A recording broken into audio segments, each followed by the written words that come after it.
Price Lord. கர்த்தரும் அருமை இரட்சகருமாகிய இயேசு கிறிஸ்துவனுடைய நிதான நாமத்தினால் உங்கள் யாவரை வாழ்த்துகிறேன். கிறிஸ்துவுக்கு மிகவும் பிரியமான பிள்ளைகள் நீங்கள். இந்த திங்கக்கிழமை சாயங்கால வேளையில் உங்கள் யாவரையும் சந்திப்பதில் பெரிய மகிழ்ச்சி. ஜெபிக்கலாமா? இரக்க நிறைந்தவரை, இரக்கத்தின் ஐஸ்வர்யனை, இந்த மாலை பொழுதில் எத்தனையோ பேருக்கு கிடைக்காத ஸ்லாக்கியத்தையும் பாக்கியத்தையும் எங்களுக்கு கட்டளையிட்டீங்கப்பா. எந்த சூழ்நிலையும், எவ்வளோ பெரிய இக்கட்டிலையும், வியாதியிலையும், வறுமையிலையும், போராட்டத்திலையும், பிரச்சனையிலையும் நாங்கள் வெட்கப்பட்டு போகாதபடி, எங்களை வெட்கப்பட்டு போகாதபடி கரம் பிடித்து நடத்துனீங்களே, அந்த இரக்கத்துக்காக, அந்த கிருபைக்காக நன்றி செலுத்துகிறேன். கடன் பாரத்தில் கண்ணீரோடு கலங்கிட்டு இருக்கிற ஒவ்வொரு பிள்ளைகளுக்காக ஜெபிக்கிறப்பா. உன் கண்ணீரை நான் கண்டேன், நான் உனக்கு விடுதலை அளிப்பேன்னு சொன்னீங்களே, பிள்ளைகளுக்கு இந்த நிமிஷம் விடுதலை அளிக்க போகிற கிருபைக்காக ஸ்தோத்திரம். நீங்கள் பிள்ளைகளை வெட்கப்படுத்த போகிறது இல்லைப்பா. உங்களை விசுவாசிக்கிற பிள்ளைகள் நீங்கள் வெட்கப்படுத்த போகிறது இல்லை. வெட்கப்படுத்தாதபடி உங்கள் கரம் பிள்ளைகளை மீட்கணுமே, வெட்கப்படுத்தாதபடி உங்கள் கரம் பிள்ளைகளை தாங்கணுமே. நீங்கள் இரக்கம் செய்ய போகிற தயவுக்காக நன்றி செலுத்துகிறேன். முதியோர்களுக்காக, வாலிப பிள்ளைகளுக்காக, வாலிப பையங்களுக்காக ஜெபிக்கிறேன். ஒவ்வொரு வியாதியஸ்தர்களுக்காக ஜெபிக்கிறோம்ப்பா. ஒவ்வொரு ஊழியக்கார பிள்ளைகளுக்காக ஜெபிக்கிறோம். ஒவ்வொருவரையும் நீங்கள் தாங்கி தப்பு வைக்க போகிற தயவுக்காக ஸ்தோத்திரம். பெரிய காரியங்களை செய்யுங்க, தயவாய் நடத்துங்க, ஆசீர்வதி. இயேசு மூலம் ஜெபிக்கிறோம் பிதாவே, ஆமேன். அல்லேலூயா. கர்த்தரும் அருமை இரட்சகருமாகிய இயேசு கிறிஸ்துவினுடைய நாமத்தினால் உங்கள் யாவரையும் வாழ்த்துகிறேன். அல்லேலூயா. எந்த சூழ்நிலையும், எந்த நேரத்திலையும் விசுவாசத்தை விட்டு வழுகாதபடி, ஐயோ நான் இந்த இடத்துல வெட்கப்பட்டுருவானோ, நான் இந்த இடத்துல வெட்கப்பட்டுருவானோ, நான் சாட்சி சொல்கிறேன்னு சொல்லி பொருத்தனை பண்ணியிருக்கேனே, நான் சாட்சி சொல்லுவேன்னு பொருத்தனை பண்ணியிருக்கேனே, என்னை வெட்கப்படுத்தாதீங்கப்பா. இந்த கடன் பிரச்சனையில் என்னை வெட்கப்படுத்திடாதீங்க, இந்த வறுமையில் என்னை வெட்கப்படுத்திடாதீங்க, இந்த வியாதியின் நிமித்தம் என்னை வெட்கப்படுத்திடாதீங்க, இந்த பிரயாணத்தின் நிமித்தம் என்னை வெட்கப்படுத்துகிறாங்க, இந்த வேலையின் நிமித்தம் என்னை வெட்கப்படுத்திடாங்கன்னு கலங்கிப்படுத்திக்கிட்டு இருக்கிற ஒவ்வொரு பிள்ளைகளுக்காக உள்ள வார்த்தை, நீ வெட்கப்பட்டு போவதில்லை. நீ இந்த வேதத்தை நேசிக்கும் போது நீ வெட்கப்பட்டு போவதில்லை. உன்னை கர்த்தர் வெட்கப்படுத்த மாட்டார். எத்தனை பேர் விசுவாசிக்கீங்க? எத்தனை பேர் விசுவாசிக்கீங்க? அல்லேலூயா. உங்கள் கண் கலங்குறதுக்கு அவர் சம்மதிக்கவே மாட்டார். என் பிள்ளை கண்ணீரோடு இருக்கா, என் பிள்ளை வருத்தத்தோடு இருக்கா, என் பிள்ளை பாரத்தோடு இருக்கான், அவனுடைய வியாபாரத்தை குறித்து அவன் பாரத்தில் இருக்கான், அவன் தொழிலை குறித்து அவன் பாரத்தில் இருக்கான், அவன் கண்ணீரை நான் மாற்றுவேன், அவனுக்கு புதிய ஒரு பாதையை நான் கட்டளையிடுவேன். இது முடிவல்ல, இது எண்ட் இல்லை, இது டெட் எண்ட் இல்லை, இன்னும் அவனுக்கு பிரயாணம் இருக்குது, அது வெகு தூரம். என் கிருபை அவனுக்கு புதுசாக இருக்கும், தினந்தோறும் நான் அவனுக்கு புதிய பாதையை கட்டளையிடுவேன்னு ஒவ்வொரு பிள்ளைகளுக்காக காத்திருக்காரு. மகனே மகளே, நீ இந்த நிமிஷம் அவரை கண்ணோக்கி பார்ப்பியா? நான் வெட்கப்பட மாட்டேன்னு நீ விசுவாசிப்பியா? என்னை கர்த்தர் வெட்கப்படுத்துறது இல்லை. நான் அவருடைய சமூகத்தில் இருக்கக்கூடிய பிள்ளை, அவரையே நம்பியிருக்கிற பிள்ளைனா, அவரை நம்பியிருக்கிற மனுஷன் பாக்கியவான்னு வேதம் சொல்லுது. ஒரு நிமிஷம் நல்லா கவனிங்க. உலகத்தில் உள்ள மனுஷன் நம்மளை வெட்கப்படுத்திடுவான்னு சொல்லி எவ்வளோ அஞ்சுகிறோம், நம்ம எவ்வளோ பயப்படுறோம். என்ன அவன் பேசிடுவானோ, என்ன அவன் வெட்கப்படுத்திடுவானோ, நான் இந்த இடத்துல அசிங்கப்படுத்துகிறோன்னு சொல்லி நம்ம உடம்பு வரையும் அசைகிற அளவுக்கு, கூசுகிற அளவுக்கு நம்ம வெட்கப்படுறோமே. கிறிஸ்துவுடைய சமூகத்தில் அவரை எத்தனை நிமிஷம், எத்தனை நொடி பொழுது, எத்தனை நாட்கள் அவரை நம்ம வெட்கப்படுத்தியிருப்போம். ஜெபிக்காமல் பிறருடைய குறைய ஃபுல்லாகவே நம்ம பார்ப்போம், நம்ம குறைய நம்ம ஒரு நாளும் பார்த்ததே இல்லை. நல்லா கவனிச்சுக்கங்க. எல்லாருடைய குறையும் நம்ம கண்ணுக்கு தெரியும், நம்ம குறை நமக்கு தெரியாது. நம்ம குறைய கர்த்தர் பார்த்துக்கிட்டே இருப்பார். அவர் ஒரு நாள் நம்மளை வெட்கப்படுத்தினதும் இல்லை, ஒரு நாள் நம்மளை மறைவுக்குள்ளே வச்சதும் இல்லை, கண்ணை குருடாக்குனதும் இல்லை. எல்லா நாளும் நமக்கு நேர் நாளாக நடத்திக்கிட்டு இருக்கார், நன்னாளாக நடத்திக்கிட்டு இருக்கார். நம்ம பிறருக்காக என்னைக்காவது ஒரு நேரம் திறப்பில் நின்னது உண்டா? அப்பா நான் வெக்கப்பட்டுறக்கூடாதுப்பா, என்ன சான்றவங்க வெக்கப்பட்டுறக்கூடாது. நீங்கள் ஒரு அற்புதம் செஞ்சு அந்த இடத்துல நீங்கள் உங்கள் கொடியை நாட்டணும்னு சொல்லி என்னைக்காவது ஜெபிச்சது உண்டா? இந்த வேத புஸ்தகத்தில் நிறைய பேர் தலையில் வச்சு படுக்கிறது உண்டு, பிரயாணத்தில் பாதுகாப்புக்கு கொண்டு போகிறது உண்டு, அப்பப்போ கையில் எடுத்து வச்சுக்கிறது உண்டு. திறந்து தூசி தட்டின நாட்களே கிடையாது. அதில் ஒரு எழுத்து ஒரு வார்த்தையை வாசித்ததும் கிடையாது. ஆனால் கர்த்தர் எனக்கு விடுதலையை கொடுத்துடணும், அற்புதம் செஞ்சிடணும், எனக்கு அதிசயம் செஞ்சிடணும். பிரதர், எனக்கு ஒரு வார்த்தை, பிடிச்ச வார்த்தை. என்ன வார்த்தை? நான் நிர்மூலம் ஆகாதிருப்பது அவருடைய சுத்த கிருபையே. நிச்சயம் உங்களுக்குள்ள வார்த்தை தான் அது. ஆனால் அதை தாண்டினதுக்கப்புறம் மறுநாள்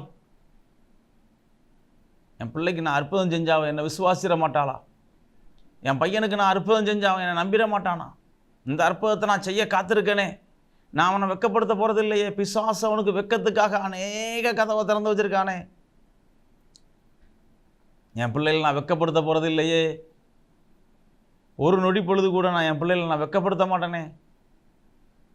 எந்த நிமிஷமும் உங்களையும் என்னையும் குறித்து யோசிச்சுக்கிட்டு இருக்கிறவர் தான் நம்ம அப்பா.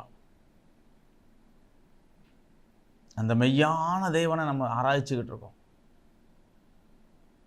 கலக்கம் வந்தாலும் கண்ணீர் வந்தாலும் மனுஷன் நம்மளோட நிற்க முடியாத ஒரு சூழ்நிலையிலையும், தாய் தோப்பம் நம்மளோட நிற்க முடியாத ஒரு சூழ்நிலையில், சகோதர சகோதரிகள் நிற்க முடியாத சூழ்நிலையில் கிறிஸ்து உங்களுக்காக அவர் சுமந்து வந்த ஒவ்வொரு பாடுகளையும் நமக்கு நினைவு கூறுறதுக்காக, எப்பா நான் இப்படி நடந்து வந்தேன், இந்த அடி வாங்கியிருக்கேன், இந்த உபத்திரவப்பட்டிருக்கேன், கிழிக்கப்பட்டிருக்கேன், பிக்கப்பட்டிருக்கேன், காரி உமலப்பட்டிருக்கேன், முள்முடி சூழப்பட்டிருக்கேன், அவமானப்படுத்தப்பட்டிருக்கேன், உனக்கு எதுவுமே கிடையாது, நான் உனக்கு எந்த தண்டனையும் தரப்போகிறதில்ல. காரணம் நீ என் பிள்ளை, நீ என்னை நேசிக்கிறவன், நீ என்னை உற்று நோக்கி பார்க்குறவன், என் வேதத்தை தியானிக்கிற பிள்ளை, நீ உன்னை நான் விடுவேனாப்பா, உனக்கு நான் இரக்கம் செய்ய வல்லவரே.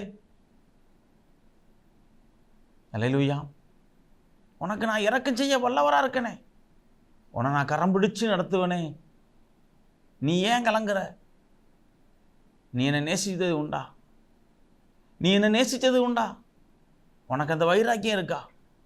நான் கிறிஸ்துவ முடிவு புரிந்த விசுவாசிப்பேன், நான் கிறிஸ்துவ முடிவு புரிந்த விசுவாசிப்பேன். ஒரு பொழுதும் அவர் என்னை வெட்கப்படுத்துவதே இல்லை, ஒரு பொழுதும் அவர் என்னை வெட்கப்படுத்துவதே இல்லை. நான் வெட்கப்பட்டு போவதில்லை, நான் வெட்கப்பட்டு போவதில்லை. எப்படிப்பட்ட வார்த்தை பாருங்க. இந்த வேதத்தை நீ நேசிக்கும் போது அவர் சும்மா உன்னை வெட்கப்படுத்த மாட்டார். சும்மா இலவசமாக உனக்கு தரப்போறதில்லை. எப்போ உனக்கு அது உறுதியாகும் தெரியுமா? நீ இந்த வேதத்தை நேசிக்கும் போது. ஆமாம், இந்த வார்த்தை எனக்குள்ள வார்த்தை, ஆமாம் இந்த வேத தியானிப்பு எனக்குள்ளே இருக்கணும், நான் இந்த வேதத்தை குறித்து ஆலோசிக்கணும், என் சிந்தனை இதுவாக இருக்கணும், என் செயல் இதுவாக இருக்கணும். 500 ரூபாய் இன்வெஸ்ட் பண்ணி நான் ஒரு பொருள் வாங்கினா அது 505 ரூபாய்க்கு நான் விற்றுருவேங்கிற சிந்தனை எப்படி உங்களுக்குள்ளே இருக்கோ, அதே வியாபார சிந்தனை உள்ள ஒவ்வொரு பிள்ளைகளும் உற்று கவனிச்சிக்கோங்க.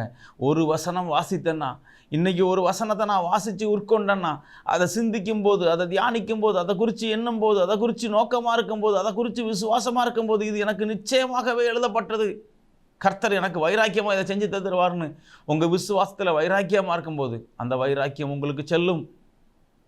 அந்த வைராக்கியம் உங்களை விசுவாசிக்க வைக்கும். அந்த வேத வசனம் உங்களுக்கு சாட்சி போகிறதுக்கு அநேக காரியத்தை செஞ்சு கொடுக்குமானே மகளே. இப்போ எந்த இடத்துல பார்த்தாலும் தூசிக்குள்ளே தான் வேதாகமம் இருக்குது. வியாபார ஸ்தலத்துலன்னா கட்டாயம் இருக்குது, ஹோட்டலில் இருக்குது, ஹோட்டலில் பைபிள் இருக்குது, லாட்ஜிங்கில் பைபிள் இருக்குது, பிரயாணம் பண்ணும்போது கார் டேஷ்போர்டில் பைபிள் இருக்குது, எல்லா பக்கமும் இருக்குது, கண் படுற இடத்துலலாம் பைபிள் இருக்குது. ஆனால் சண்டே சர்வீஸ் அன்னைக்கு மட்டும்தான் அதை தூக்கிட்டு போகிறதுக்குள்ள ஒரு பெரிய இறக்கம் கிடைக்கும் இந்த பைபிளுக்கு. அல்லேலூயா.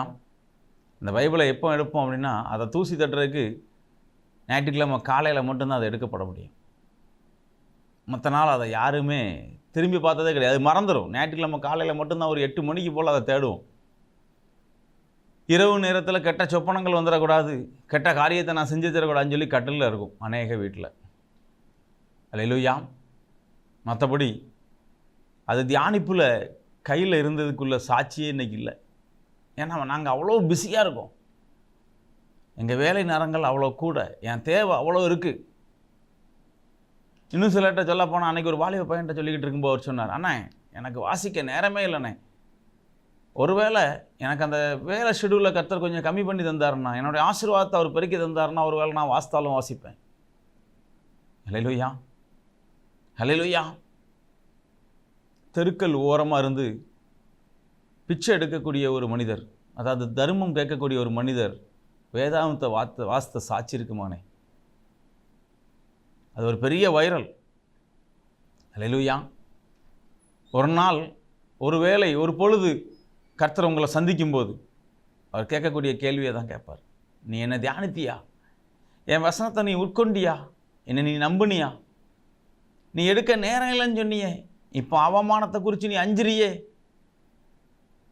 இந்த கடன் பாரத்தை குறித்து நீ அஞ்சிரியே, நீ வெட்கப்படாதபடி உனக்கு சாட்சியை நான் உண்டு பண்ணணும்னா நீ என் வேதத்தை எடுத்திருக்கணுமே, நீ என் வேதத்தை சுமந்திருக்கணுமே. நான் வெட்கப்படுத்தியிருக்க மாட்டேனே. ஹல்லேலூயா. ஒரு அழகான வசனம், ரோமருக்கு எழுதின நிருபம் 10வது அதிகாரம் 11வது வசனம். அவரை விசுவாசிக்கிறவன் எவனோ அவன் வெட்கப்பட்டு போவதில்லை என்று வேதம் சொல்லுகிறது. இந்த வேதாகமம் சொல்லுது, நீ கிறிஸ்துவை விசுவாசிப்பனா, நீ இயேசுவை உண்மையிலே விசுவாசிக்கன்னா, உன் மனதார நீ நேசிக்கன்னா, நான் அவரை விசுவாசிக்கேன், அவரை நம்புகிறேன், அவரை நான் ஏற்றுக்கொள்ளுவேன், கிறிஸ்துவுக்கு நான் உகந்த பிள்ளையா சாட்சியாக இருப்பேன்னு சொல்லி நீ வைராக்கியமாக இருந்தனா, நீ அவரை நம்பும்போது, நீ அவரை விசுவாசிக்கும்போது, இந்த வேதம் உனக்கு சொல்லுது, உனக்கு விடுதலை உண்டு, உனக்கு சாட்சி உண்டு, உனக்கு பரிந்துரைப்பு உண்டு. ஹல்லேலூயா. எப்படிப்பட்ட வார்த்தை பாருங்க. அநேகத்துக்கும் அநேகமான சாட்சி உங்களுக்கு எழும்ப போகுது பிள்ளைகளா. இந்த வேத சத்தத்தின்படி, இந்த வேத சத்தியத்தின்படி உன் காதுகளில் இன்னைக்கு நிரப்பப்பட போகுது. உன் செவி இந்த உலகத்தில் உள்ள எல்லாத்தையும் கேட்கு, ஆனால் வேத வசனத்துக்கு இடை கொடுக்க மாட்டேங்கி. உன் வாய் கண்டதையும் கடந்து உளருது, பேசுது, எல்லாமே செய்யுது, ஆனால் அந்த வேத வசனத்தை வாசிக்க மாட்டேங்க. அருமையான தேவஜனமே, உன் கண்ணுக்கும் காதுக்கும் உன் வாய்க்கும் கர்த்தர் இன்னைக்கு ஒரு அருமையான போஜனத்தை கொடுக்க போகிறார். நீ நல்லதை கேட்க போகிற. உன் கண் இந்த வேதத்தை தேட போகுது, உன் வாய் அதை தியானிக்க போகுது, உன் இருதயம் அதை தியானிக்க போகுது, உன் வாய் அதை வாசிக்க போகுது. இன்னைக்கு நீ விடுதலை பெற போகிற. உனக்கு ஒரு விடுதலையின் சாட்சி உண்டு, உனக்கு ஒரு ரட்சணையின் சாட்சி உண்டு. இந்த காரியம் எனக்கு எப்படி நடந்துச்சு நீ யோசிக்கத்தக்க கர்த்தர் ஒரு சாட்சி எழுப்பி கொடுக்க போகிறார். ஜெபிக்கலாமா? இரக்கத்தின் ஐஸ்வரியனே, இரக்கத்துக்காக கெஞ்சுக்கிறப்பா ராஜா. எத்தனையோ பேருக்கு கிடைக்காத ஸ்லாக்கியமும் பாக்கியமும் அடிமையான எங்களுக்கு கட்டளையிட்டீங்க. அந்த ஈவுக்காக நன்றி செலுத்துகிறேன்.